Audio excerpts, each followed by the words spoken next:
prima de riesgo, la bolsa, acciones, robots algorítmicos.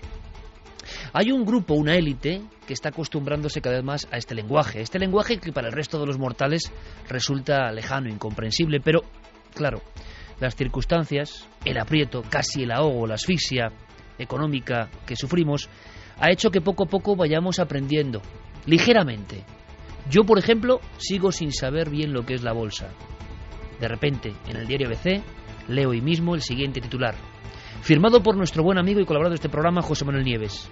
Titular que quiero repetiros porque es digno de una reflexión.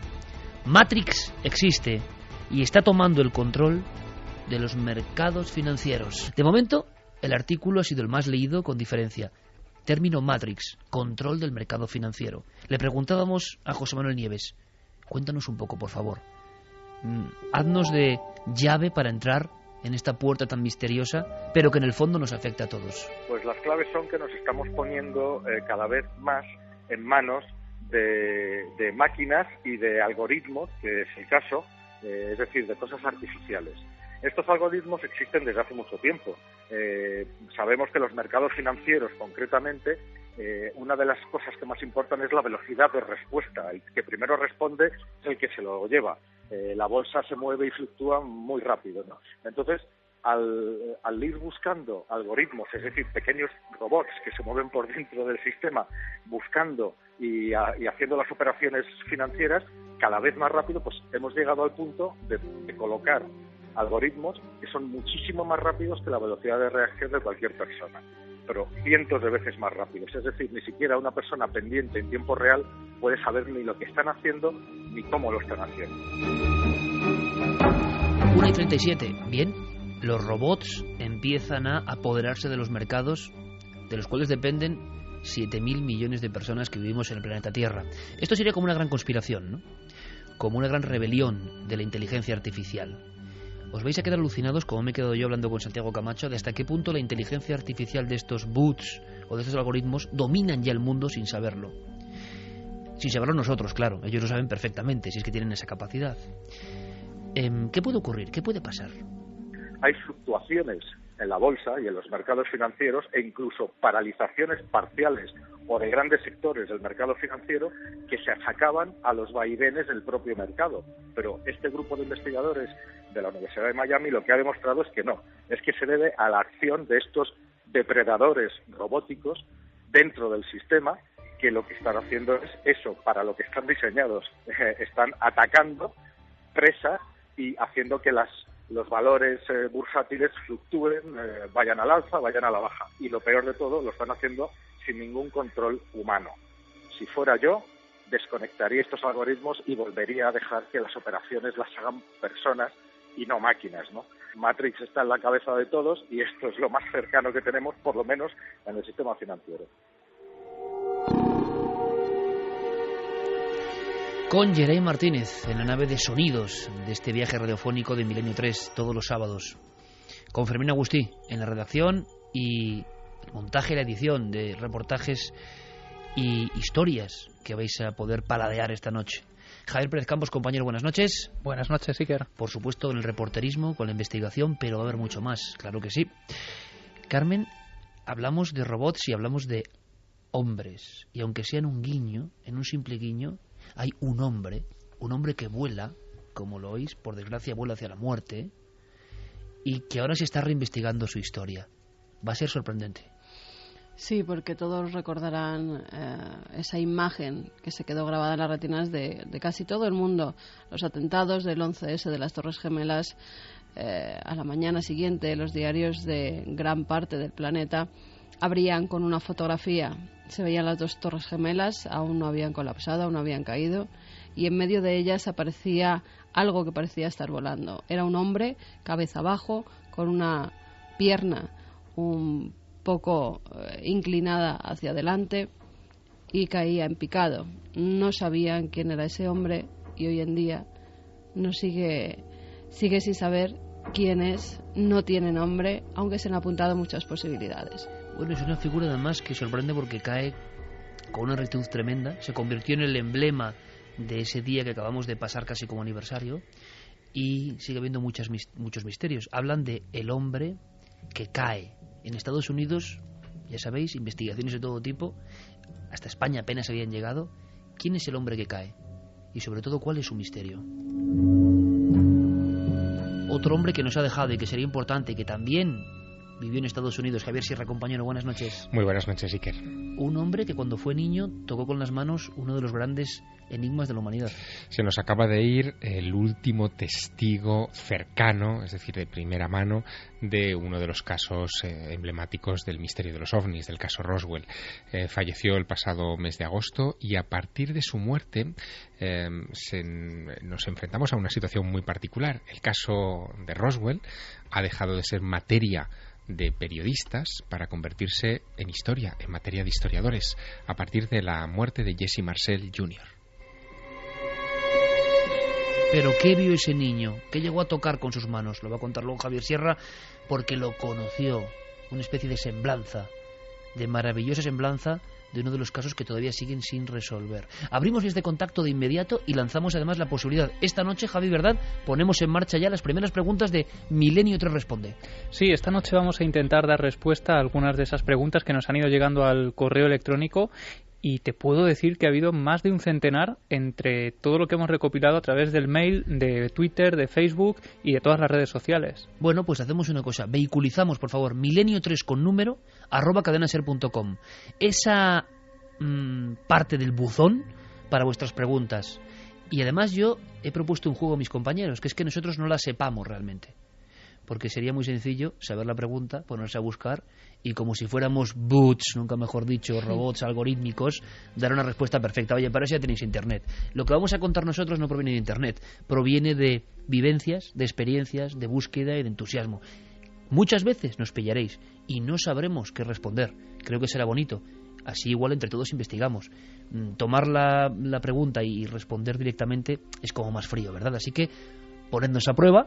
Milenio te responde, milenio3 con número @cadenaser.com y ya las vías de contacto de siempre, de inmediato abiertas, porque hay muchísimos más temas esta noche. Claro que sí, nos tienen que buscar en Nave del Misterio, en Facebook, Twitter y Google+.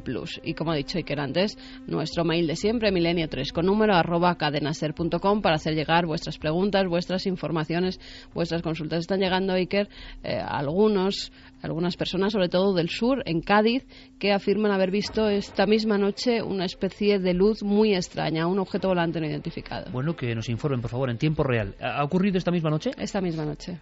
Queremos tener más datos, vías abiertas para todas las personas que pueden informar sobre esa anomalía, sobre los cielos de Cádiz. Por cierto, hay muchas secciones y una novedad interesante. Santiago Camacho va a ser un poco quien nos dé, si él quiere, claro, el paso a las sociedades secretas más importantes de todos los tiempos. Seguro que hemos sentido interés. Luego os contaré más. Desde el tiempo de las cavernas, ojo, desde la antigua Grecia o Roma hasta hoy. ¿Quiénes estaban en algunas sociedades secretas? ¿Qué poder tenían? ¿Qué lograban? ¿Qué hacían? ¿Siguen teniendo poder? Santiago Camacho, por vez primera en la historia de la radiodifusión española, se atreve a hacer la historia en unas píldoras que os van a gustar de los grandes grupos de poder en la sombra. Estamos todos, estáis todos. Yo creo que lo importante es seguir indagando un poco en esta noticia que nos sorprendía. Pocas veces en un periódico a nivel nacional se oye la palabra, o se lee la palabra Matrix, y esa idea que muchos ya, tejían en diferentes artículos en torno a la rebelión, en este caso de los algoritmos. Yo sé que Santiago Camacho tiene la facultad de poner en imágenes muy sencillas conceptos que a veces son muy complicados. Bien, Nieves nos ha contado que en el mercado de la bolsa, que imaginaos es importante hoy en día, de las bolsas mundiales, los hombres, los seres humanos, hemos perdido el control. Hemos sido los creadores, como Frankenstein, de esa criatura informática. Vemos a ese hombre preocupado con un teléfono hace 10, 8 años, mirando un calendario siempre y una gráfica que habitualmente baja o sube, sobre todo baja porque la fotografía es más impactante. Es que ahora ya esa figura está en desuso. Es un chip dentro de un gigantesco ordenador, en una habitación vacía, en lugares muy concretos, quien está tomando decisiones, millones de decisiones por segundo, que implican directamente a la economía y nuestro bienestar. Y esto ya empieza a ser una rebelión robótica, Santi.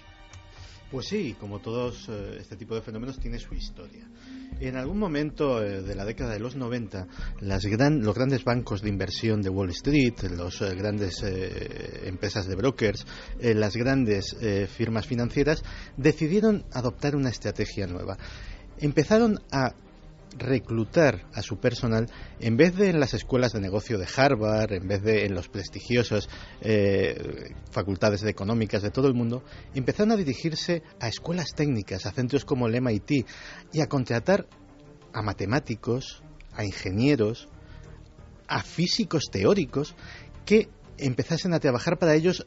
¿Para qué? Para darles nuevos enfoques a su negocio. Así nacieron, por ejemplo, los enrevesadísimos productos financieros que provocaron el crash de 2008. Fueron creados no por economistas, muchas veces fueron creados por matemáticos. Hasta tal punto llegó la cosa que el código de vestuario rígido de Wall Street empezó a relajarse y empezó por esas empresas a verse gente con vaqueros, con camisetas, porque aquellos académicos pues tenían otro tipo de... Los creadores de la crisis que nos azota. Uh-huh. Pero uno de ellos un día expuso a sus jefes una estrategia que les dejó atónitos.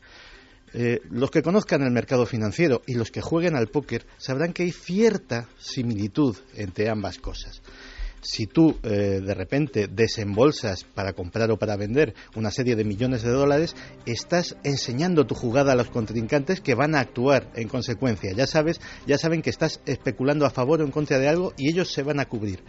Pero este genio matemático dijo: ¿y si somos capaces de esa operación, pongamos de $1.000.000, fraccionarla en 1.000.000 de operaciones de $1 que se produzcan en menos de un segundo, a nombre de empresas diferentes, a nombre de inversores diferentes, de tal manera que nuestro rastro queda completamente cubierto y podemos especular con un montón de esas operaciones sin que nadie se entere y a una velocidad que no tiene tiempo de reacción?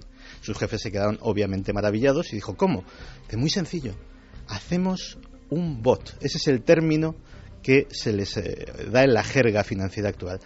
Hacemos un programa de inteligencia artificial relativamente sencillo. Nosotros le damos las instrucciones, pero además es un sistema experto. Él va a ir aprendiendo poco a poco de sus errores, va a ir modificándose, va a ir reprogramándose y captando información de todos sitios. Un bot puede captar en un segundo millones de datos y procesarlos. Ese fue el primero, el que fue capaz de fraccionar y de hacer pequeñas operaciones para camuflar los movimientos de sus jefes. Pero lógicamente la técnica se fue cada vez más sofisticando. Los bots se les fue dando cada vez más poder y cada vez más atribuciones. Y de repente, pues veíamos a esos, tú los pintabas muy bien, esos tipos con chaquetas de colores que hay en el parqué de Wall Street, nerviosos, gritando, mirando la pizarra, estremecidos.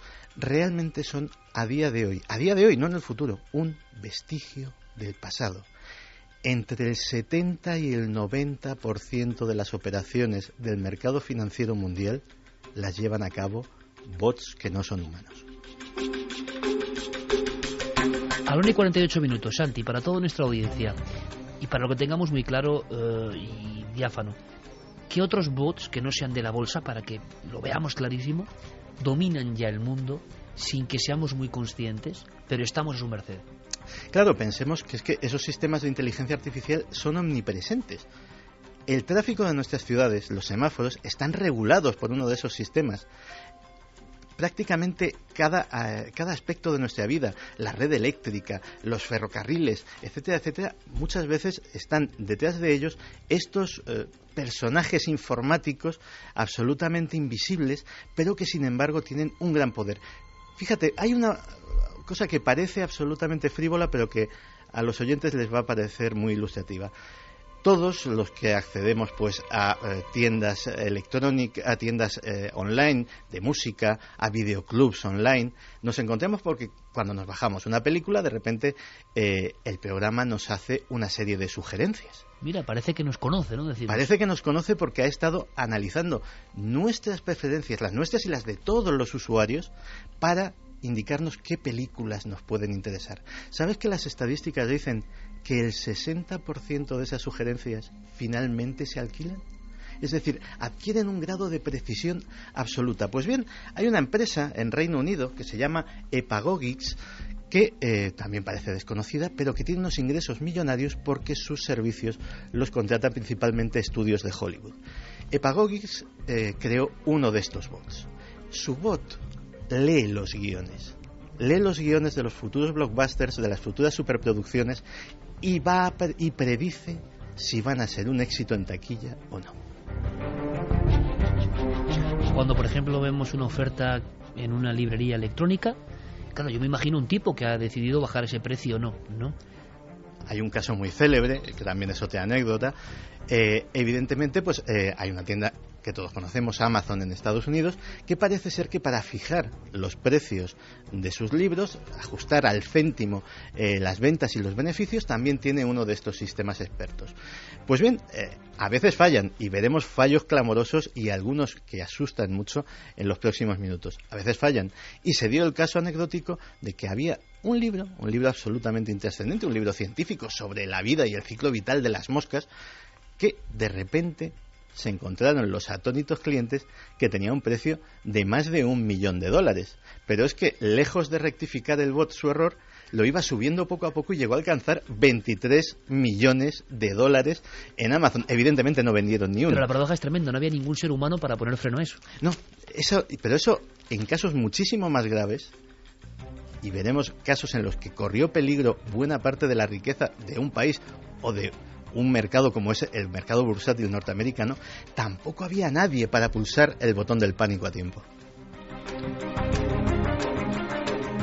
El problema es que no sabemos hasta qué punto todos esos algoritmos, esos bots, están condicionando nuestra manera de ver la realidad. Pensemos en un ejemplo muchísimo más inmediato, más cercano. En Google, en el famoso buscador que utilizamos todos a diario. En Google, de alguna manera, almacena la información de nuestras búsquedas, sabe las cosas que nos interesan, calcula en qué entradas de lo que nos ha ofrecido como información estamos haciendo clic y nos movemos, y en las siguientes búsquedas nos está dando la información que cree Google que necesitamos. ¿Qué quiere decir eso? Que si Santiago Camacho busca algo en su ordenador a través de Google, un concepto, cualquiera de ellos, pongamos por ejemplo el mismo concepto de boot, le van a salir unas entradas distintas a las que saldrían en mi ordenador con el mismo programa, con el mismo Google, si yo busco desde ahí.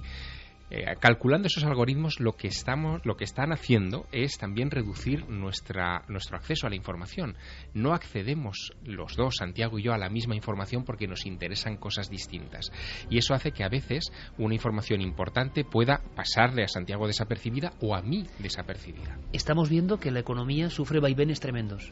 Se habla de crash, de picos de bajadas tremendas que además afectan directamente a muchos países, afectan a toda la industria, afectan a incluso la distribución de alimentos, de combustibles, de todo. Todo el mundo está interconectado.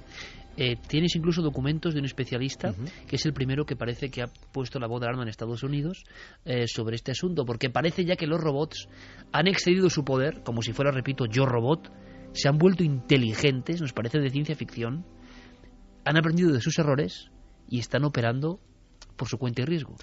Pues sí, de hecho he sacado un par de cortes de una conferencia que dio en su día Kevin Slavin. Kevin Slavin es un creador de estos bots.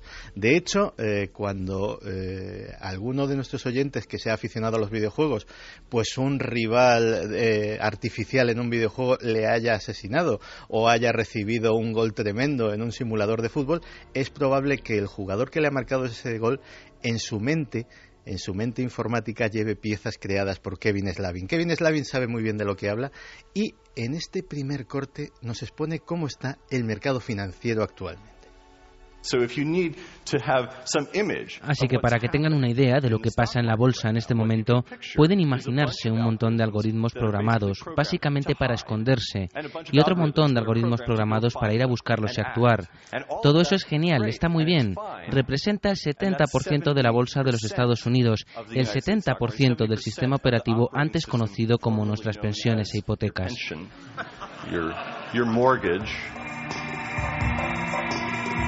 O sea, que están jugando con el dinero, con los ahorros, con los depósitos de mucha gente, estos robots interactuando y con batallas propias de una cosa que antes parecía una ficción, hace unos años, las guerras informáticas, nadie se lo creía, parecía, un pasto de la ciencia ficción, y ya vemos lo importante que es, ¿no? No, están jugando con absolutamente todo. Piensa una cosa, y en España en concreto sabemos mucho de los sacrificios que se nos ha impuesto hacer para satisfacer a los mercados. Hay gente que pensaba que son más acertados, gente que pensaba que son menos, pero ahí están. Realmente no estamos intentando satisfacer a unos señores obesos que están fumándose puros en un club exclusivo. Estamos intentando satisfacer a los bots. Estamos intentando mejorar determinados indicadores. Estos son los dueños del mundo, realmente. Estos son los dueños del mundo. Estos son los que nos han impuesto, en cierto sentido, la política de austeridad. Estos son los causantes de los recortes sociales, etcétera, etcétera. Estamos intentando modificar nuestros indicadores económicos para que los algoritmos de la mente cibernética de los bots digan, bueno, pues vamos a dejar de presionar a este mercado y vámonos a ir a otro país a darle caña. Es decir... ¿Tú recuerdas, Santi, aquella comida?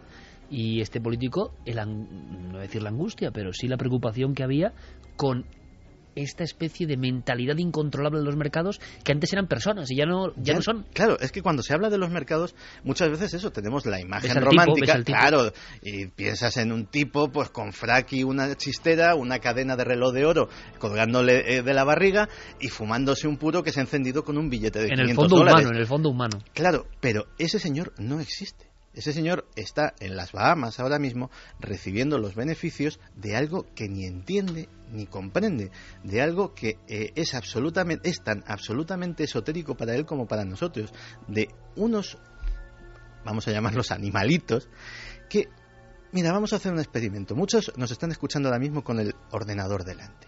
Haz un clic de ratón. Por muy rápido que lo quieras hacer, estarás haciéndolo de 1/10 de segundo. Pues para intentar competir con un bot en los mercados financieros, llegas 99 milisegundos tarde. Tomo de decisiones a la velocidad casi de la luz, y por eso ocurren cosas que el hombre ya no puede controlar. El año pasado hablamos en cierto momento de un término muy interesante, singularidad, cuando la ciencia y la técnica nos han sobrepasado, y es exponencial, por tanto ya no podemos alcanzar. Estos bots, si siguen, dentro de 3 años serán todavía mucho más poderosos y el hombre seguirá más o menos igual. Este auténtico especialista comenta más cosas, claro, terroríficas, algunas de ellas. Efectivamente, porque en el momento en el que el ser humano pierde el control de un sistema tan importante, tan vital como son los mercados financieros mundiales, puede pasar cualquier cosa, y algunas han pasado ya. ¿Y qué podría fallar? Podría pasar algo como lo de hace un año, cuando el 9% del total del mercado desapareció en 5 minutos y lo llamaron el flash crash de las 2:45. De repente 9% simplemente desapareció y nadie hasta hoy se pone de acuerdo sobre lo que pasó, porque nadie dio la orden, nadie quería eso, nadie tenía ningún control sobre lo que realmente pasaba. Lo único que tenían era un monitor delante de ellos que tenía unos números y un botón rojo que decía "pare".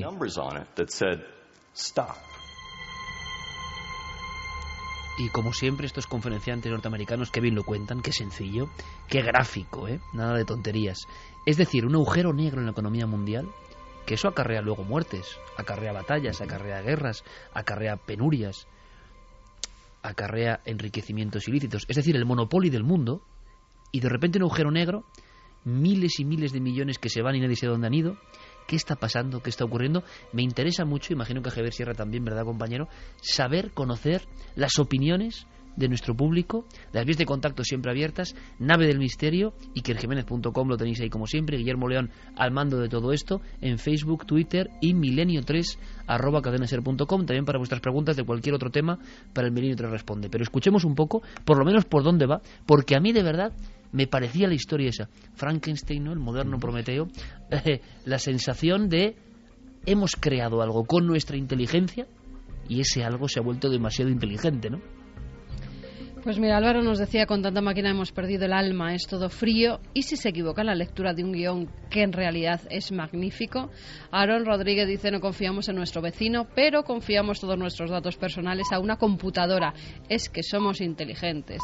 Pato dice, imagínate los bots fuera de control y todos a la vez, volveremos a las cavernas. ¿Dice algo Santi en este respecto? Ese es el gran temor, que pase eso con la economía en concreto, y ahora profundizaremos en ello. Legendario nos comenta que dentro de unos años los locutores de la radio también serán bots. Seguramente. Cuidado, los que pinchan discos en muchas radios ya son bots.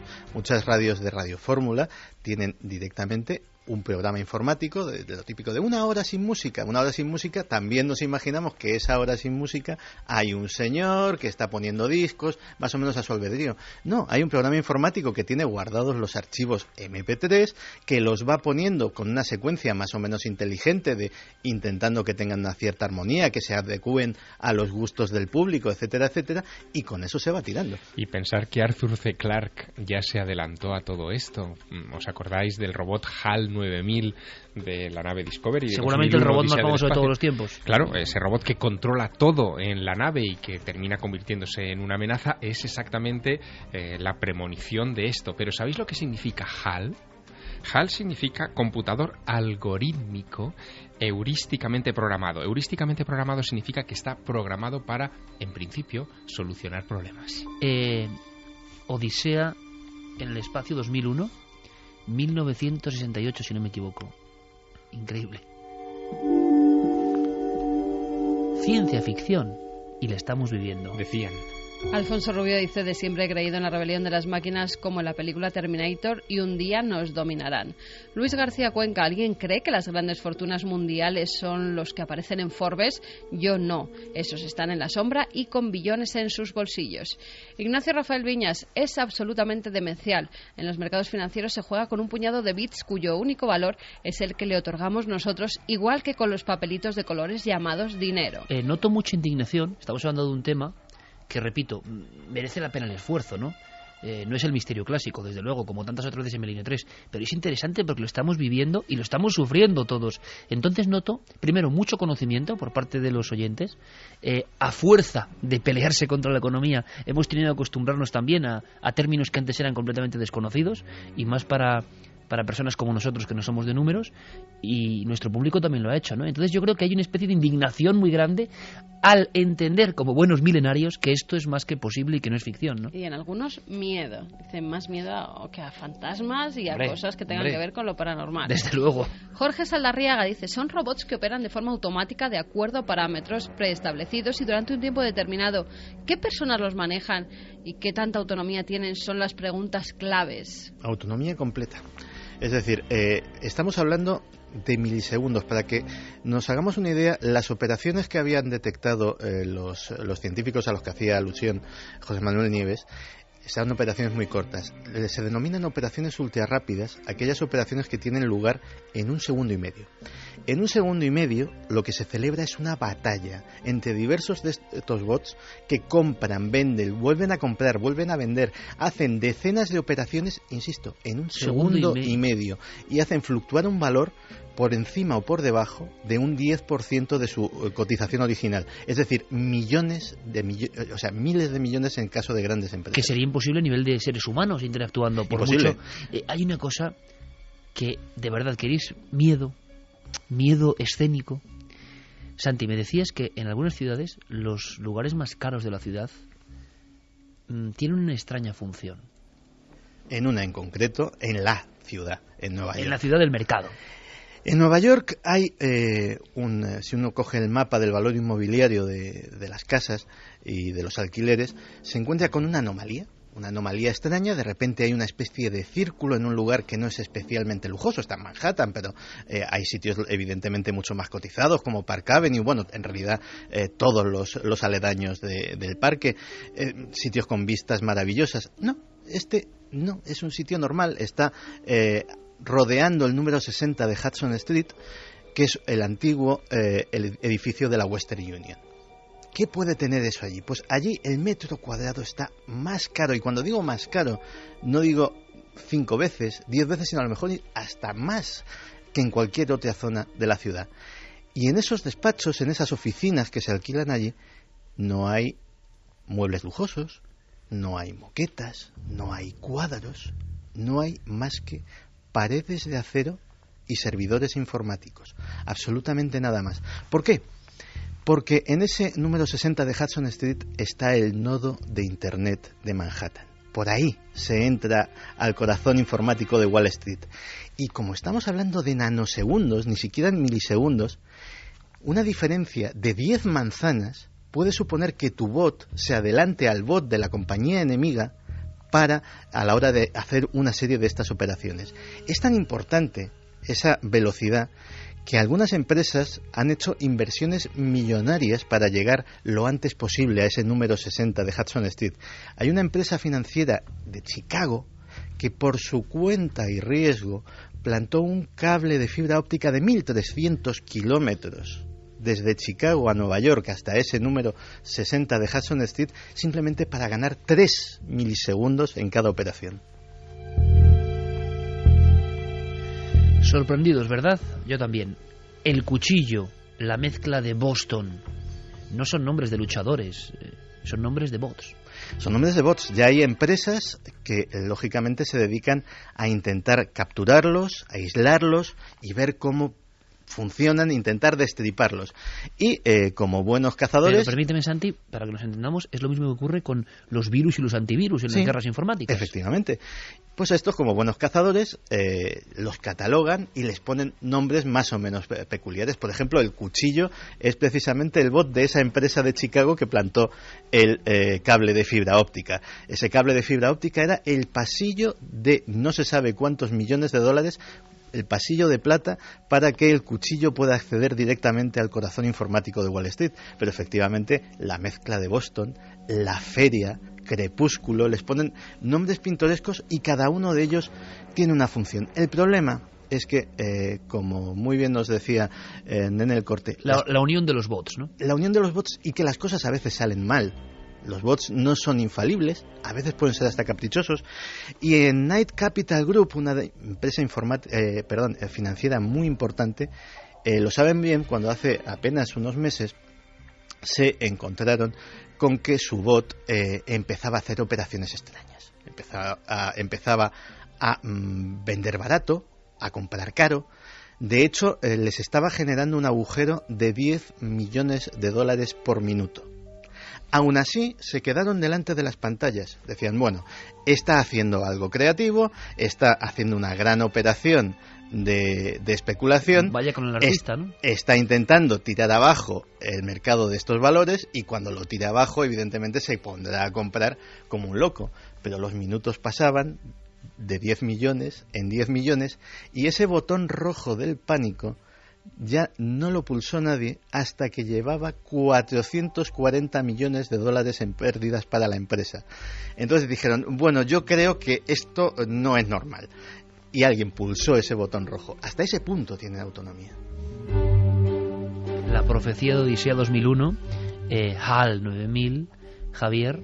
Y sí me gustaría volver a escuchar, aunque sea como firma, ¿no? Porque creo que esto es tan potente, tan novedoso, tan increíble. Agradecemos a José Manuel Nieves, todo un pionero, hay que decirlo, en estos asuntos, y él, que es de mente bien escéptica y científica, pero aquí está tocando un misterio que es innegable y que quizá tengamos que trasladar incluso a Cuarto Milenio para verlo gráficamente, no lo sé. A mí me parece un temazo impresionante, porque esto está ocurriendo sobre nuestro dinero, incluso sobre nuestros bienes, sobre nuestra industria, sobre nuestra sociedad, sobre si nos vamos a la quiebra absoluta como hemos estado a punto o no. Los bots deciden en cierto momento si España pasa su barrera o no. Yo siempre he creído, Javier, y tú que sigues escribiendo libros, siempre he creído y sigo creyendo además, con fe quizá del Quijote, en la voluntad humana para hacer a un libro bestseller, que al final no hay campaña publicitaria, no hay marketing que haga que algo que no quiere la gente triunfe, que es la gente, la buena gente, quien lleva algo en volandas. Pero también es cierto que da miedo esta deshumanización, ¿no? Sí, pero sigue creyendo en eso porque finalmente los grandes éxitos en cualquier terreno se fraguan de esa manera, del boca a oído. ¿Qué pasa? Que nosotros medimos el éxito en esta etapa, y Santiago además ha puesto el acento en varias ocasiones en su discurso sobre esta cuestión, en la velocidad. Parece que los éxitos, en fin, las grandes operaciones financieras, los grandes logros de una empresa o de un individuo tienen que ser éxitos inmediatos. Y los éxitos inmediatos son falsos. Los éxitos inmediatos se arruinan de manera también inmediata. Son los de largo recorrido, los de larga duración, los que merecen la pena. Y eso se logran con el boca a oído que probablemente los bots nunca terminarán de dominar. Pero lo decía un oyente de forma muy inteligente. Si el bot no acepta, por lo que sea, por sus códigos, una buena obra, y resulta que es buena obra, que un humano sí hubiese dado, digamos, su marchamo, luz verde, pero el robot, el algoritmo, el que mide, el que pone el precio de la tienda virtual, lo que sea, dice que no. Y queda una última respuesta de Santi. Escuchamos ahora preguntas y vamos rápidamente con otro tema, pero creo que merecía la pena. Los robots y su rebelión contra el hombre. Es un poco, sí, como decía JJ Benítez, ¿no? La rebelión de Lucifer, un Lucifer convertido en organismo informático independiente. Es ¿qué puede pasar? ¿Qué puede ser lo peor? Ahora nos lo cuenta Santi. Cuestiones. Pues mira, nos dice Elkin Beruaga, solo son máquinas sin deseos ni segundas intenciones. No creo que tengan más peligro que una lavadora. Luis Hidalgo, me parece que ese es uno de los riesgos de la inteligencia artificial. Si eso hace un bot, imaginad que podría hacer un robot con un cerebro humano artificial con una velocidad de procesamiento extraordinariamente rápida.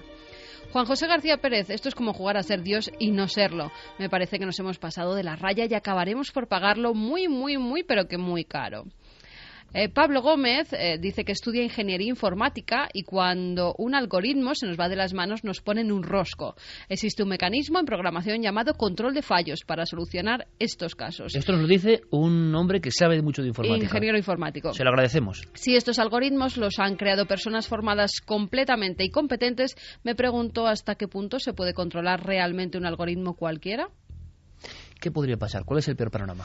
Para cerrar el asunto. El panorama es el que se están temiendo muchos expertos en inversión. Últimamente los mercados vienen haciendo cosas raras, o sea, cosas que a ellos mismos les asombran muchas veces, que les parecen ilógicas y que además suceden muy rápido, como ese crash financiero que duró apenas unos minutos e hizo perder miles de millones de dólares.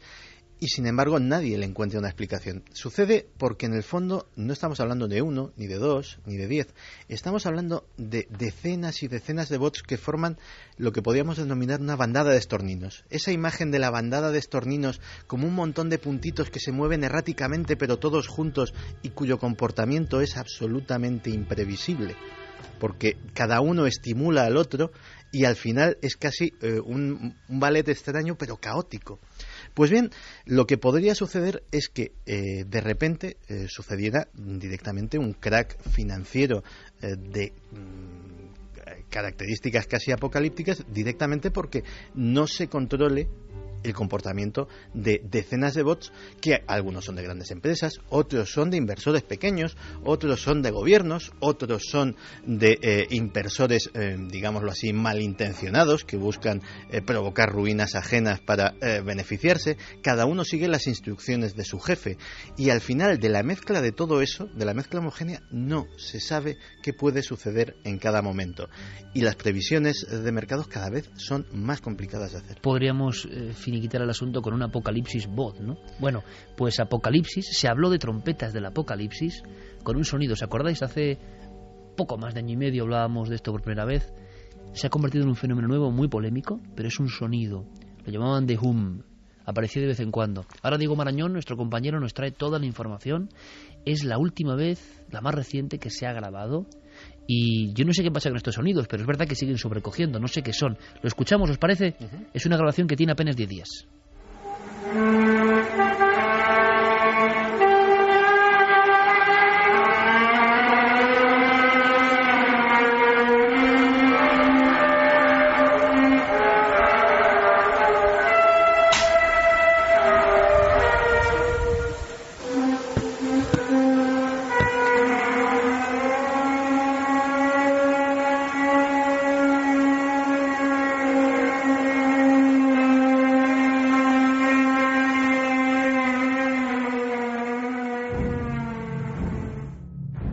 2:14. Diego Marañón, compañero, buenas noches. Buenas noches, Iker, ¿qué tal? Hombre, es que aquí lo estamos escuchando todos. En la penumbra, Estudio 1, Cadena SER, tú en el tuyo, en algún lugar de la costa cantábrica. Y oye, yo no sé lo que es, pero sigue poniendo los pelos de punta. Y más cuando, como decía en su día Santiago Camacho y nos contaba Carmen, cuando todo esto empezó le llamaron trompetas del apocalipsis. En el fondo es un sonido que no tiene origen concreto, se ha grabado en diferentes partes del mundo, se había callado, parece, el tema, había perdido fuerza, y de pronto esto, ¿no? ¿Cuál es la historia? Sigue erizando el vello, como dices, y además sigue teniendo un gran poder de atracción, porque estamos hablando de un vídeo, Iker, que en estos momentos lleva casi 1.600.000 visionados en YouTube. La autora de la grabación es una mujer que se llama Kimberly Wookey, una mujer de 33 años que vive en Terras, en una población de Canadá, madre de 4 hijos, trabaja en una residencia de ancianos. Lleva viviendo en ese lugar 11 años y el pasado 29 de agosto a las 7:30 de la mañana, Iker, y durante unos 10 minutos ella pudo escuchar este sonido que acabamos de oír. De hecho, le despertó este sonido. Ella saltó de la cama, ha contado en algunas entrevistas de un salto, ¿no? Y se encontró a su hijo de 7 años en el salón, ya despierto y prácticamente llorando, muy asustado por lo que estaba también escuchando. Era la segunda... Le daba miedo, por tanto, el sonido al niño. Sí. Además, ella dice que era la segunda vez que escuchaba estos sonidos en esa población. La primera vez había sido el pasado 19 de junio, aproximadamente a las 9:30 de la mañana, pero no había sido algo tan intenso. Esa mañana del 29 de agosto pudo coger su cámara que tenía pues a mano y grabar 3 breves clips de vídeo que en conjunto suman unos 5 minutos de este tipo de ¿Y está sonidos. enfocando algún punto concreto? ¿Se ve algo? ¿Se percibe algo? ¿Hay obras? ¿Hay algo? ¿Se ve el campo abierto? No, ella enfoca a través de su ventana. Ella dice que ese eco se escuchaba, que retumbaba en las montañas que rodean a esta población, a Terras, y se han dado algunas posibles interpretaciones o hipótesis, aunque ya te digo que hay algunas novedades, Iker. Vamos a volver a escuchar, Jerey, si te parece, esto es el sonido. Vamos a volver a escuchar y a ver qué opináis.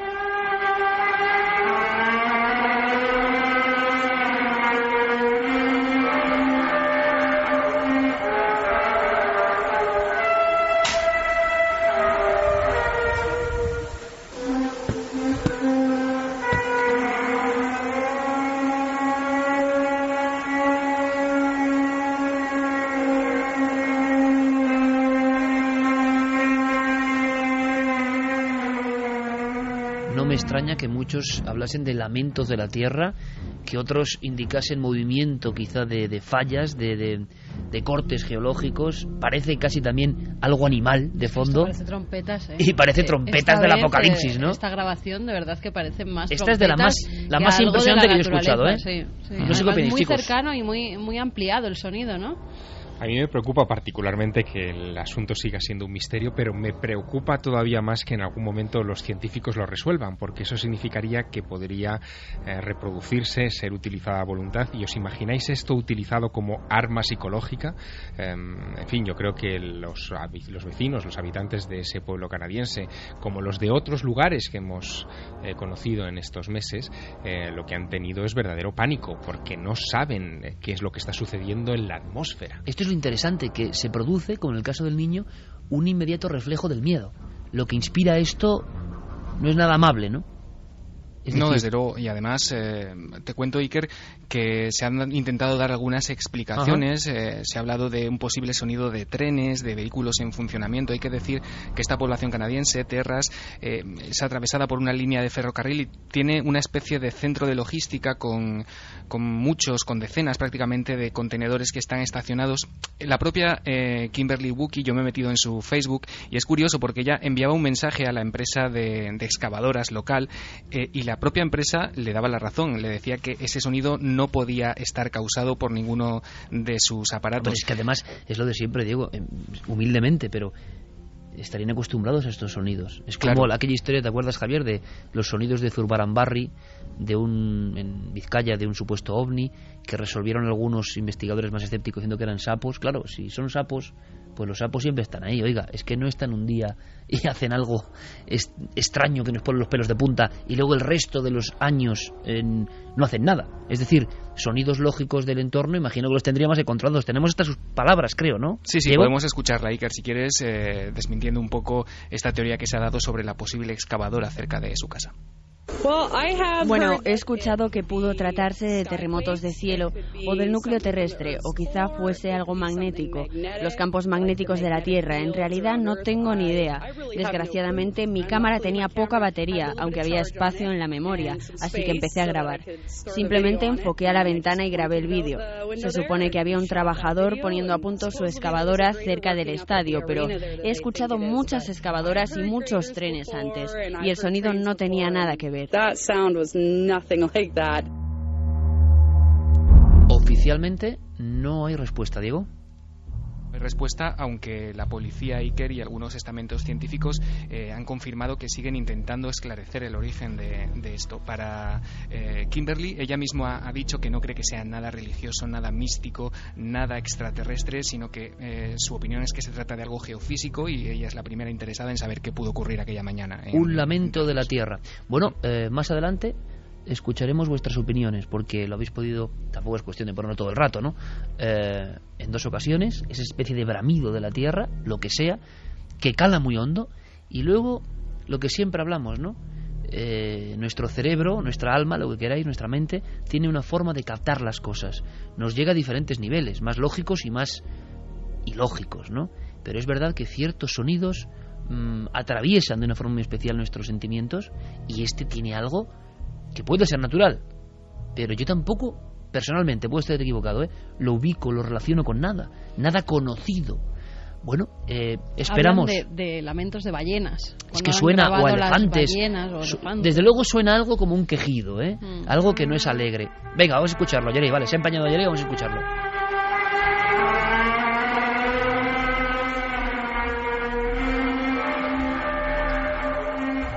Es que esto, ¿ves? Esta parte parece como, sí, quizá más mecánica, pero ahora de nuevo... Pero al principio parece que tiene un ritmo.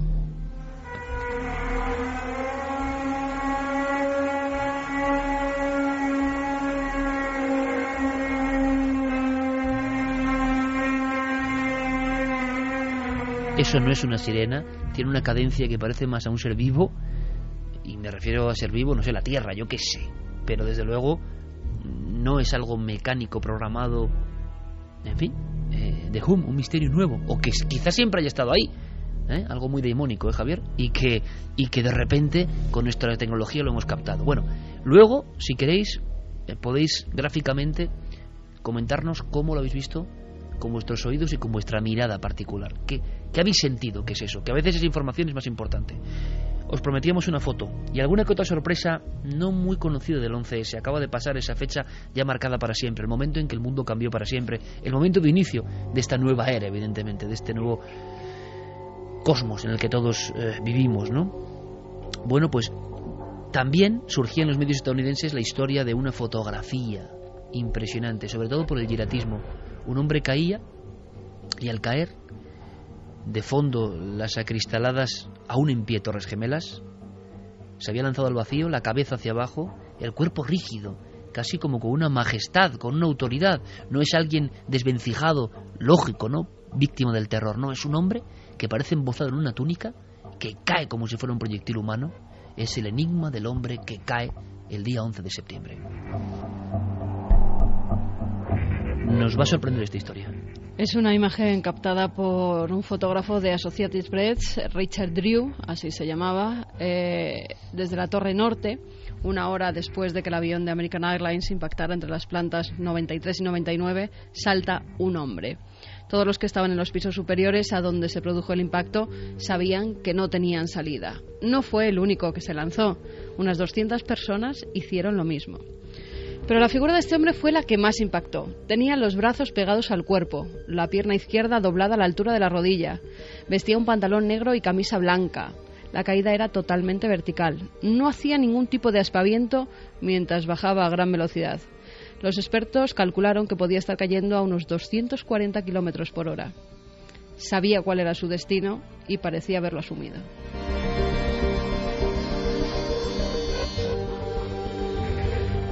Tenemos las palabras de Naomi Halperin, que es editora de The Morning Call, un diario en la cual ella describe cómo es esa fotografía y cómo llega a esa redacción y lo que les impacta. Esta foto en concreto era su quietud y la posición de su cuerpo. Vi una gracia, una serenidad, aunque sabía que ese hombre estaba cayendo. Vi tranquilidad en una supuestamente horrible y caótica muerte de fuego.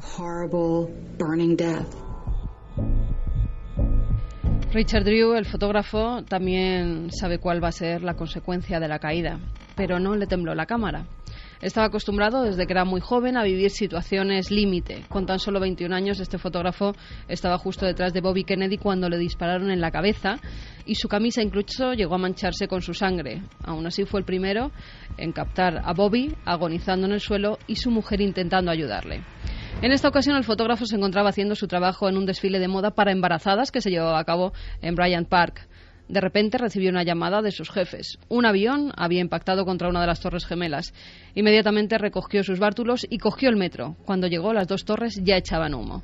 Fue hacia la zona donde estaban aparcadas las ambulancias y enseguida oyó cómo los sanitarios comenzaban a gritar que estaba cayendo gente.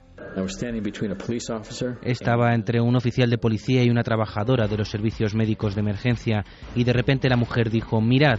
La gente estaba empezando a caer desde el World Trade Center. Yo comencé a tomar fotos. Es mi trabajo.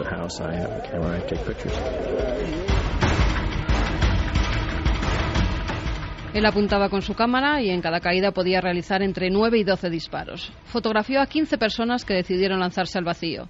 Los saltadores, así llamaron a aquellos que decidieron no esperar al colapso. Cuando cayeron las torres, Drew corrió hacia su oficina en el Rockefeller Center, metió la tarjeta de memoria en el ordenador y fue entonces cuando vio lo que no había observado mientras apretaba el interruptor de la cámara: el hombre que caía. Esa fotografía salió en diarios de todo el mundo. El hombre sin identificar que se había lanzado al vacío. Llamaba la atención por su simetría. Estaba perfectamente encuadrado. A la izquierda la torre norte, a la derecha la torre sur y él en medio, rígido como una torre más. 10 segundos duró su infierno hasta que impactó contra el suelo. Muchos de estos periódicos recibieron denuncias por explotar la muerte, porque alguien podría identificar a ese individuo y su dolor iba a ser insoportable. Pero nadie le identificó. 8 días después del atentado, un editor del Toronto Globe envió a un reportero, a Peter Cheney, para que de una vez por todas identificara al misterioso saltador.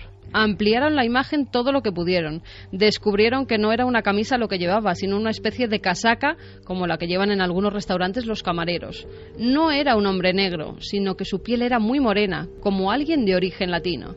Inmediatamente se puso a buscar entre los trabajadores de Las Ventanas sobre el Mundo, el restaurante ubicado en los pisos 106 y 107 que habían desaparecido. 79 empleados y 91 clientes del restaurante murieron. El reportero logró encontrar entre todas las fotografías de desaparecidos que poblaban la ciudad la de un chef de pastelería que trabajaba en el restaurante y parecía coincidir con los rasgos del saltador. Se trataba de Norberto Hernández. Cheney fue a ver a su familia y les enseñó la foto. Sí, podía ser él. De Norberto tan solo se encontró un torso y una pierna que identificaron gracias a las pruebas de ADN. Cuando le enseñó la foto a sus hijas, estas dijeron que ese no era su padre.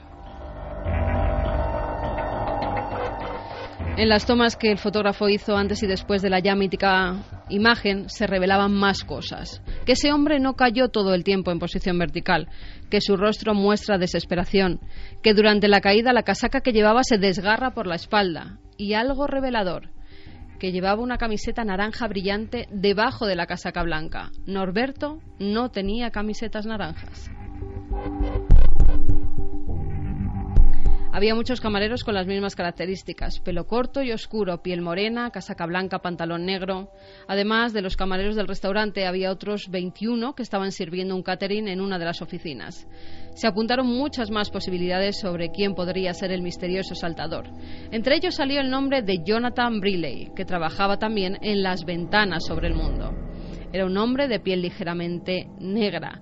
Medía más de 1,95 m, tenía 43 años, bigotes, una chilaba y pelo muy corto. Su cuerpo fue encontrado intacto días después. Así se lo dijo el FBI a su padre, que es predicador.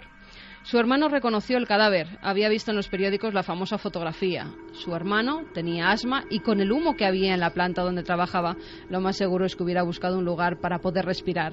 Siempre llevaba lo mismo para trabajar: una casaca blanca, pantalón y zapatillas negros y una camiseta naranja debajo. La usaba para todo, hasta tal punto que su familia hacía bromas sobre ella.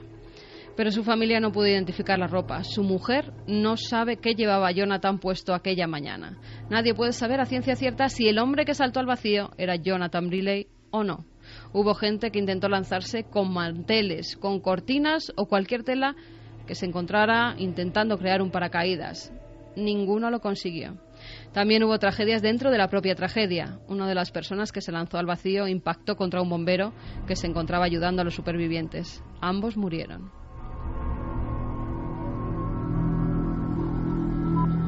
En 9-11, un documental extraído de una cinta de vídeo filmada por los hermanos franceses Jules y Gédéon Naudet, se podían oír los estremecedores sonidos de los cuerpos impactando contra el suelo. Tanto las fotografías como los vídeos de gente cayendo se censuraron en los medios de comunicación. Los estadounidenses no querían ver esas escenas, no las toleraban. En Internet comenzaron las peleas con respecto a los saltadores. Algunos grupos religiosos aseguraban que irían directos al infierno. Otros, en cambio, honraban su valentía al lanzarse y así no morir asesinados por los terroristas. Un debate que adquirió carácter mundial.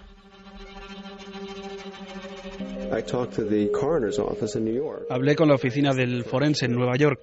Les pedí un registro de la gente que había saltado y lo que me dijo la mujer de la oficina fue: nadie saltó ese día. Fueron detonados, empujados. No decimos que nadie saltó ese día. Nadie lo hizo. Eso me hizo sentir que estaba ocurriendo algo que no era un territorio familiar para América, el hecho de tratar con la tragedia. Hay cosas relacionadas con aquel día que no se podían decir, a las que no se podía mirar, de las que no se podía hablar. Y para mí aquella resistencia se fundamentaba y enraizaba en la fotografía de Richard Drew.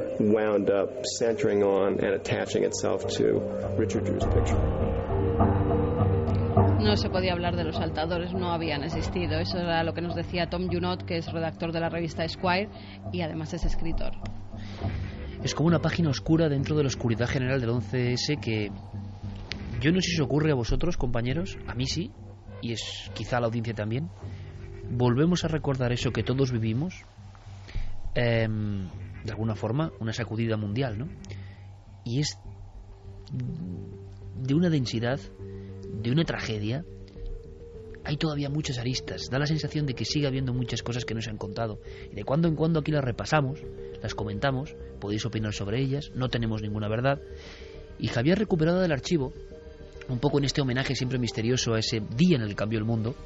Carmen ha abierto las páginas más ocultas. Nadie sabe a ciencia cierta a día de hoy quién es el hombre que salta al vacío en la foto quizá más célebre de las Torres Gemelas. Es la muestra, la punta del iceberg de todo lo que se desconoce. El caso Uranga puede ser otro de los realmente misteriosos, ¿no, Javier?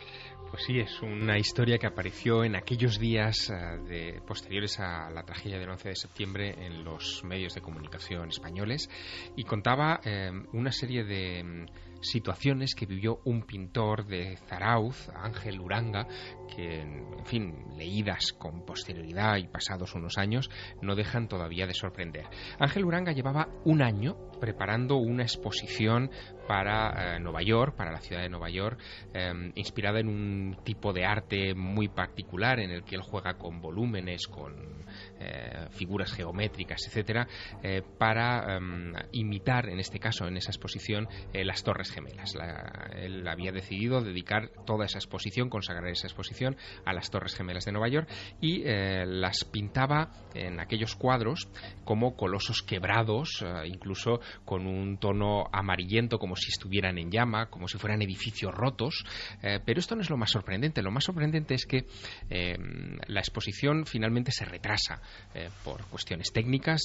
Los cuadros no pueden viajar a tiempo a Nueva York, pero el día en el que tenía que haber inaugurado esa exposición en el Greenwich Village de Nueva York, en el barrio de Greenwich Village, era el 11 de septiembre. no fue la única sincronicidad extraña, porque para aquella exposición estaba previsto todo, incluyendo las invitaciones que se iban a enviar a la prensa, a personas destacadas del mundo de la cultura en Nueva York, a amigos del artista, y en esas invitaciones, también como una macabra premonición, o al menos eso parece visto con la perspectiva del tiempo, figuraba un dibujo de un camión de bomberos y la frase "alarma de fuego". No fueron las únicas sincronicidades que se produjeron, como bien saben nuestros oyentes, en torno a la catástrofe de las Torres Gemelas. Por citar alguna, aquel 11 de septiembre, la cadena Fox tenía previsto la emisión de la película Independence Day, en la que uno de los edificios que eran destruidos por los alienígenas era precisamente el World Trade Center, las Torres Gemelas. También hubo un famoso grupo de rap de la ciudad llamado The Coup, que tenía previsto lanzar en esos días su nuevo LP, y en la portada del CD lo que aparecían eran ellos eran dos afroamericanos tocando las baterías, y detrás las Torres Gemelas en llamas.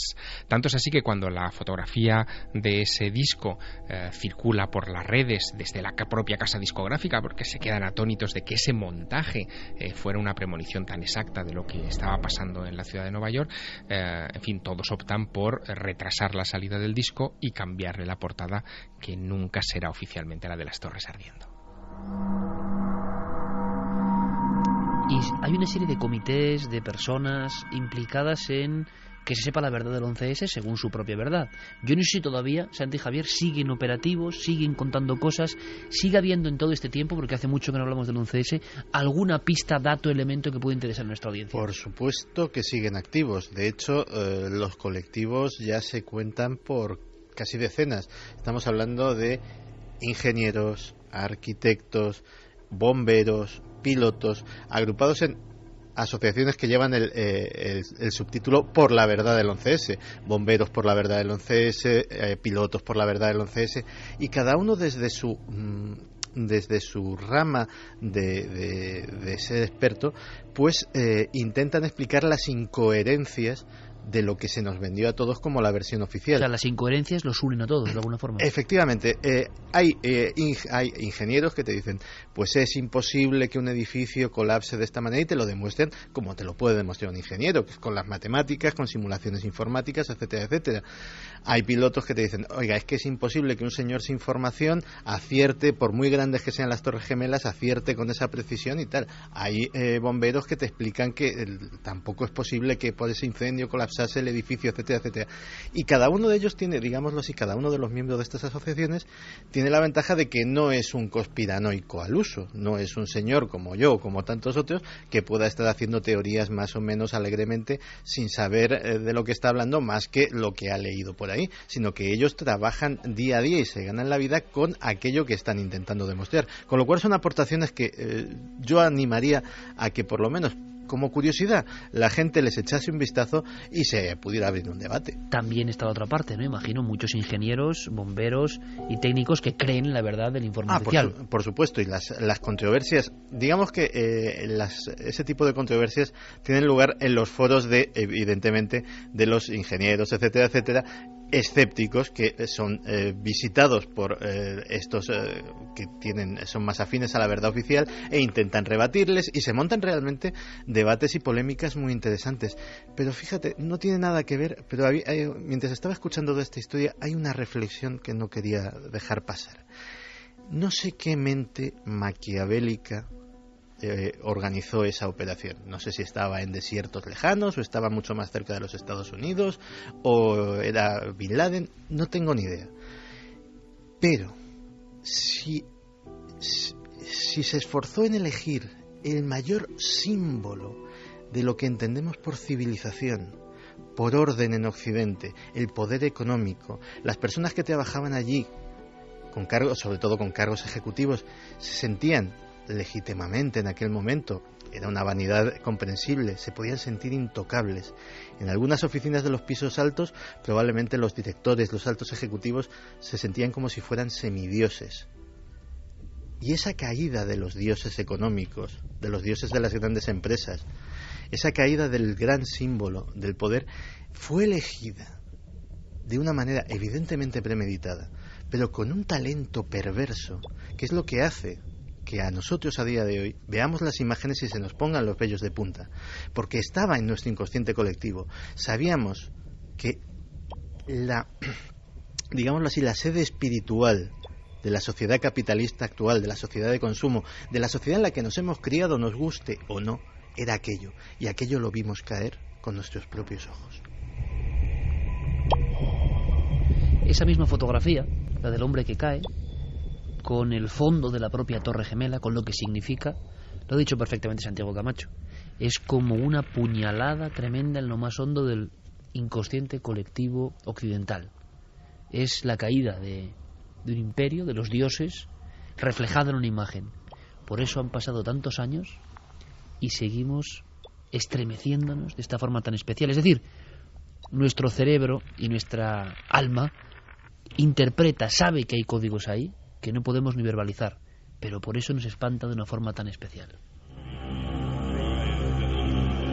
Opinión en flash de nuestro público siempre tan sabio, Nave del Misterio, Facebook, Twitter, milenio3@cadenaser.com, también para vuestras preguntas en Milenio 3 Responde, que enseguida vamos con ello. Antes, por supuesto, Javier nos permitirá un viaje personal y emotivo en busca de un niño que tocó lo imposible. Cancela nos dice: cada una de las muertes de ese terrible día es una historia trágica, es decir, miles de historias. Jorge, esa extracción de información de la fotografía da tanto miedo como el tema de los bots económicos. ¿Se imaginan cuánta información podrían sacar de una simple imagen nuestra? Dar voz es como si estuviese en paz porque su infierno va a acabar. La instantánea transmite angustia y tranquilidad. Jonathan dice: es una de las cosas más tristes que he visto. The Falling Man, el hombre que cae. Miguel Gorbe: resulta imposible ponerse en el lugar de uno de esos saltadores. A Chelaroye: lo peor fue el sonido que hacían al caer, no el ver las caídas. Johnny Villegas dice: bueno, quizá esa persona estaba concienciada y tuvo la oportunidad de elegir la forma de morir, por ello se le veía tan sereno. Lucía Pinazo: yo nunca olvidaré esas imágenes de las personas cayendo, fue lo que más me impactó ese día. Y luego, sobre el sonido, todo tipo de hum. Con eso vamos luego, ¿te parece? Vale. En la siguiente hora. Momento para que Javier Sierra nos cuente algo. Se ha cumplido una efeméride, en este caso una necrológica, y esa nos conduce directamente a una historia maravillosa, inquietante, como todo lo que hemos contado hoy, a caballo entre lo inexplicado y lo oficialmente imposible, pero que además tenemos la fortuna de que tú en primera persona, como tantas veces ocurre, trataste con lo implicado. Así que vía libre para hacer nuestra semblanza, la semblanza del último niño de Roswell. Es lo que me pasó cuando conocí a Jesse Marcel Jr. en 1995 en la República de San Marino. Habíamos buscado una parte para conversar en uno de los extremos del Teatro Titano de esa capital, y allí me contó su historia. Es la historia que le cambiaría la vida. Él la vivió con 11 años. Aquella noche del 7 de julio de 1947, su padre, que era oficial de inteligencia en la base militar más protegida de los Estados Unidos de América en aquel tiempo, la base militar de Roswell, el único lugar donde existían almacenes de bombas atómicas y donde se armaron los aviones que lanzarían esos artefactos mortales contra Hiroshima y Nagasaki. En ese lugar su padre trabajaba. Y en ese lugar su padre fue donde tuvo que depositar los restos de un objeto siniestrado que él y una cuadrilla de hombres recuperaron de un rancho cercano en aquellos días del verano de 1947. Jesse Marcel Sr., el padre de Jesse Marcel Jr., no obstante, quiso mostrar unos pocos fragmentos de aquella maravilla que había recogido en medio de la nada a su familia. Así que, de noche, aquel 7 de julio del año 47, de camino a los almacenes de la base militar de Roswell, se detiene un momento en los pabellones donde su familia duerme. entra en la casa, despierta a su esposa, despierta a su hijo primogénito, a Jesse, y les hace bajar al salón para mostrarles lo que llevaba en la parte trasera de la camioneta. Eran unos pocos fragmentos de aquello que todavía hoy sigue dando mucho que hablar y que muchos suponen que fue una nave de otro planeta que impactó en aquella zona de pruebas militares en aquel periodo de la Guerra Fría. Pues bien, Jesse Marcel el niño Jesse Marcel se acercó a la camioneta de su padre y tuvo en sus manos durante unos minutos fragmentos de aquello que su padre acababa de recuperar. Eran unos fragmentos extraños, tenían el aspecto de pequeñas vigas con inscripciones, como con una escritura que él no era capaz de identificar, no la supo asociar a los japoneses o, en fin, a cualquier otro tipo de escritura exótica, pero también junto a esas vigas había un tipo de papel como metálico que podía ser convertido en un ovillo y que después volvía a tomar la forma original, como si fuera un material que hoy llamaríamos inteligente, pero que en 1947 sencillamente nadie había visto, no existía, no se había manufacturado. El caso es que aquel niño creció en los años siguientes con la sensación de haber tocado algo maravilloso. Su padre guardó silencio de aquella experiencia. En su casa, incluso en las comidas de domingo, no se volvió a hablar de aquel asunto, porque a su padre le habían ordenado que el tema debía ser secreto militar. Fue en 1978 cuando un físico nuclear llamado Stanton Friedman, después de revisar viejos recortes de prensa, se encontró una noticia del Roswell Daily Record del día siguiente a los hechos, del 8 de julio de 1947, donde aparecía mencionado el nombre de su padre. Stanton Friedman llamó a la puerta de aquella misma casa militar donde todavía vivían, preguntando si podría hablar con el oficial de inteligencia que recogió aquellos restos. Y el ya retirado y anciano Jesse Marcel Sr. pensó que no tenía nada que perder, que podía contar por primera vez su historia. Y el niño empezó también a recordar aquello que había vivido con solo 11 años de edad. El caso es que este niño nos ha dejado, murió el pasado 23 de agosto a los 76 años de edad, apenas 3 semanas después de haber visitado por última vez Roswell. Fue a Roswell, Nuevo México, desde su casa en Montana, invitado a la convención anual que allí se celebra para estudiar este caso, y ya allí les advirtió a los que atendieron a la pequeña charla que les ofreció que probablemente no volvería a Roswell, que su estado de salud era delicado. La noche del 23 de agosto, Jesse Marcel decidió dedicar unos minutos antes de dormirse a la lectura. Buscó su sillón de orejas cerca de su cama, cogió un libro de ovnis y con ese libro de ovnis en las manos falleció. Cuando yo conocí a Jesse Marcel en el año 95, lo hice en unas circunstancias muy particulares.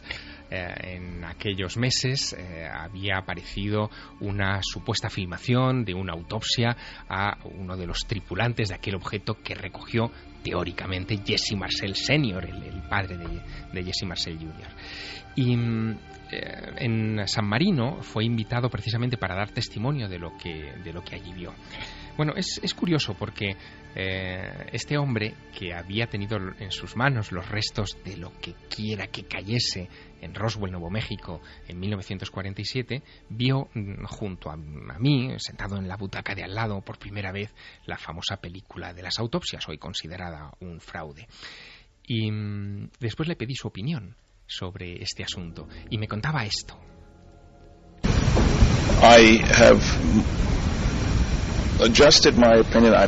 He ajustado mi opinión, todavía no veo la relación.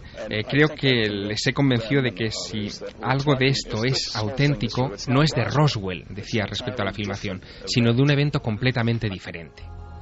Fíjate, Jesse Marcel, que había tenido en sus manos aquellos fragmentos, y fragmentos que supuestamente también aparecían en un momento de esa película de las autopsias, no encontraba la relación, no veía que aquello fuera lo mismo. Le chocaban muchas cosas, por ejemplo, el hecho de que se hubiera dicho que aquella criatura, aquel supuesto extraterrestre de la película, hubiera sido recogido el 1 de junio de 1947 y no en julio, al mes siguiente de aquel mismo año. Él había escuchado muchos rumores a ese respecto de que podía haber habido otro tipo de accidentes, pero no estaba seguro de si esa película era de verdad. De hecho, preguntándole por esas incongruencias y por los huecos oscuros de esta historia, me contaba esto. Si los Estados Unidos recuperaron un platillo volante estrellado y cuerpos de extraterrestres aquel 1 de junio en la zona que dicen, entonces alguien sabía de esto antes del incidente de Roswell. Y podría explicar por qué en aquellos días el FBI tenía intervenidos los teletipos como el de Lydia Sleepy. ¿Quién sabe? Estos cuerpos son muy distintos a los de otras descripciones. No sé lo que significa, pero suscita un montón de preguntas. ¿Ese niño tocó las piezas, no llegó a ver cuerpos?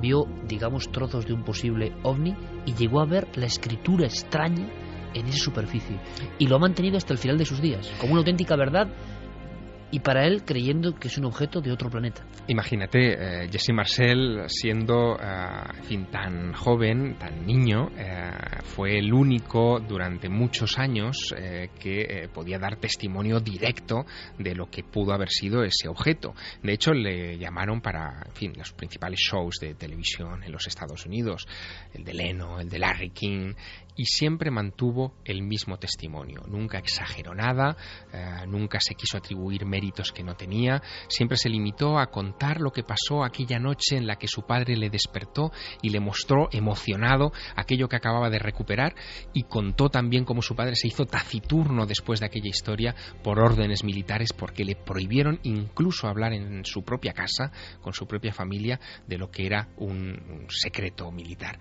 Nunca exageró. Pero fíjate, para que veas el carácter de este personaje, hay otro detalle de su biografía que a mí me llama la atención. Yo le entrevisté siendo ya mayor, en 1995, pero es que un tiempo después, en 2004, este hombre que fue médico militar, que fue otorrino, que después se instaló en Montana, se convirtió en piloto de helicópteros, volvió a ser militar con 68 años en 2004 y sirvió en Irak para el ejército de los Estados Unidos. Fue el soldado más viejo que participó en la campaña militar de Irak.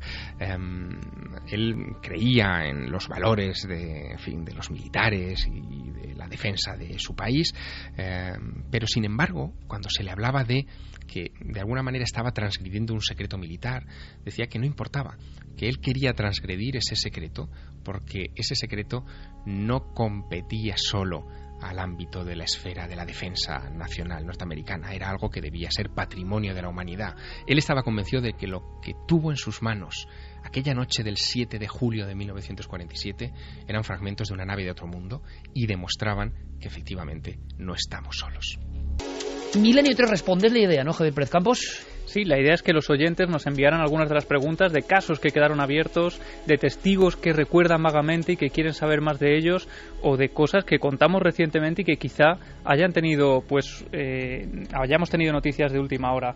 Como decía, han sido cientos de mensajes y hemos seleccionado algunos de ellos. Venga, vamos allá. Hola, buenas noches, soy Beatriz, os llamo desde Maspalomas y el motivo de mi llamada es por un ovni que se vio aquí en mi pueblo en el 79. Mis padres fueron testigos de él, mi madre lo vio lo que se le iluminó lo que es toda la habitación porque ella en ese momento estaba enferma con gripe, y mi padre iba en el coche y yo recuerdo, tengo un vago recuerdo de escuchar a mi padre pues exclamando que era eso, lo que veía él en el coche. Luego ya con los años él me contó que vio que era una luz como si fuera un puro gigante. Los periódicos, ese ovni lo vio bastante gente de Maspalomas. No es el mismo que se ve en una foto que dicen que es del año 76, y los rumores que había era que si era un misil americano. Entonces quería saber si realmente se llegó a saber si era un misil o nunca se ha sabido lo que era. Muchísimas gracias y un saludo. Gracias a ti, podríamos contar muchísimas cosas. Telegráficamente, el famoso ovni de las palomas, el famoso, el que es una foto impresionante, redonda, año 76, pero también hay otros casos que se ven todo el archipiélago en el 79, Javier. Efectivamente, es uno de los grandes casos clásicos de la ufología. El expediente de ese incidente se encuentra ya desclasificado y puede consultarlo cualquier ciudadano en la biblioteca del Cuartel General del Ejército del Aire en Madrid, y en él no hay una conclusión definitiva, es decir, aunque se intuye o se baraja la posibilidad de que pudiera haberse tratado de una prueba balística, lo cierto es que quienes debieron confirmar que aquello era un lanzamiento de un misil jamás dieron argumentos a ese respecto, así que técnicamente sigue siendo un objeto volante no identificado. Hola, buenas noches. Mi nombre es Conchita, llamo de Barcelona y me gustaría saber por qué nadie habla del archivo de la duquesa de Medina Sidonia, que parece que hay algún tipo de censura o no lo sé, porque tengo entendido que hay documentos muy interesantes, como que una vez contó ella que hay reyes de Castilla que han desaparecido de la historia, o que antes de descubrir América que ya habían recetas que habían guindillas. Quizás se refiera a las publicaciones también, no solo del archivo, sino a la duquesa de Medina Sidonia, me imagino que también la duquesa roja. La duquesa roja, efectivamente, que autora. Es un personaje que creo que fue entrevistado en Milenio 3, fundamental, por ejemplo, obras como muy prohibidas, por ejemplo, sus experiencias en Palomares, denunciando que había peligro nuclear, y otros muchos misterios, ¿verdad? Libros, bueno, yo diría que casi inescrutables, como África versus América, en el que hacía acopio de una serie de documentos de su propio archivo, del archivo de la Casa de Medina Sidonia, que de alguna manera dejaban entrever que la empresa colombina, el descubrimiento por parte de Cristóbal Colón, en fin, no era algo que tuviéramos que atribuirle todo el mérito al almirante, sino que detrás había muchas familias que ya tenían conocimiento previo de la existencia de América y que de alguna manera se asociaron en esta empresa. Todo un personaje, esta duquesa, y no muy bien ponderado, no muy bien conocido. Habrá que hacer algún tipo de monográfico sobre ella. Seguimos. Hola, soy David, de Ciudad Real, y me gustaría hacer una pregunta sobre una base militar que se encuentra entre Bolaños y Manzanares y Daimiel, en la provincia de Ciudad Real, porque he escuchado varias historias, hay mucho secretismo en torno a ella, y me gustaría, sinceramente, saber qué realmente hay. Pues ese es un verdadero misterio. Yo he hablado con militares de la base de Almagro, de la base aérea, ni siquiera ellos saben nada del tema. Se han escuchado leyendas urbanas o no se sabe si son cosas reales. Una base fantasma en Ciudad Real. Esto ya Casi un área 51 en Ciudad Real. Qué grande eres, Javi, de verdad. Y allí hablan incluso de que se requiere en un momento determinado la presencia de un fontanero y se le mete con los ojos vendados en esas instalaciones para reparar esa avería. No se sabe muy bien dónde empieza y termina la realidad. Lo cierto es que Santi y yo estuvimos mirando imágenes a través de Google Maps. Lo que aparece es dos fincas enormes de más de 20 hectáreas de tamaño y una pequeña casa en medio de la llanura. Lo que ocurre es que el misterio está bajo tierra. Hay unas entradas de unos búnkers que estuvimos viendo también metidos en las montañas, escondidos, y lo que se habla, lo único que se publicó a través de la revista Stern, es que aquello podría ser unas instalaciones de escucha gigantescas entre un centro de escucha internacional, intercontinental incluso. En Ciudad Real. Y no tiene nada que ver esto con las instalaciones nucleares que en su momento parece que quisieron poner en marcha en España. Puede tener que ver. Las instalaciones nucleares tuvieron varios posibles emplazamientos. El Doctor, que es como se llama oficialmente esta base, fue uno de ellos. Luego en Navarra, en Elizondo, que también había otra presunta. ¿Cómo te gusta ese caso? Sí, había otra presunta instalación de escucha. Yo he estado por allí y he hablado con los lugareños que te contaban que veían sacar camiones y camiones. Seguiremos, Santi, de tierra. Por lo menos quiero escuchar la última pregunta, pero esta sección tiene que ampliarse. Rápido. Hola, soy Pedro de Jerez de la Frontera y me impactó mucho la noticia de la temporada pasada del Créalo o no, del mercado de carne humana, y querría saber si habría alguna novela al respecto. Gracias. Creo, Carmen, que sobre esto no hemos tenido más novedades, ¿verdad? Habría que preguntar a Diego. No, nos escribió más gente diciendo que ellos también habían estado en esos mercados de carne. Lo que pasa que no hemos podido verificar si era así o no. Diego, en 10 segundos, ¿hemos oído algo más? La historia no se pudo confirmar, pero parece que puede haber un mercado, Iker, el mercado de Yankara en Lagos, en Nigeria, donde en 2009 aparecieron algunas noticias que sí que parecía que era posible que se comerciase con carne humana por piezas, pero como digo, la historia de Raúl de Canarias que nos escribía el año pasado no la pudimos confirmar. Carne humana por piezas, casi nada. En fin, que me encanta la sección, ¿eh? Milenio 3 responde con el buzón de Milenio, milenio3@canalsur.com, y prometemos ampliar y ir respondiendo a todo lo que podamos. Javier, como siempre, un placer. Hasta la próxima semana, compañero. Ahora todas las noticias, toda la información con nuestros compañeros y continúa Milenio 3 con muchas más cosas.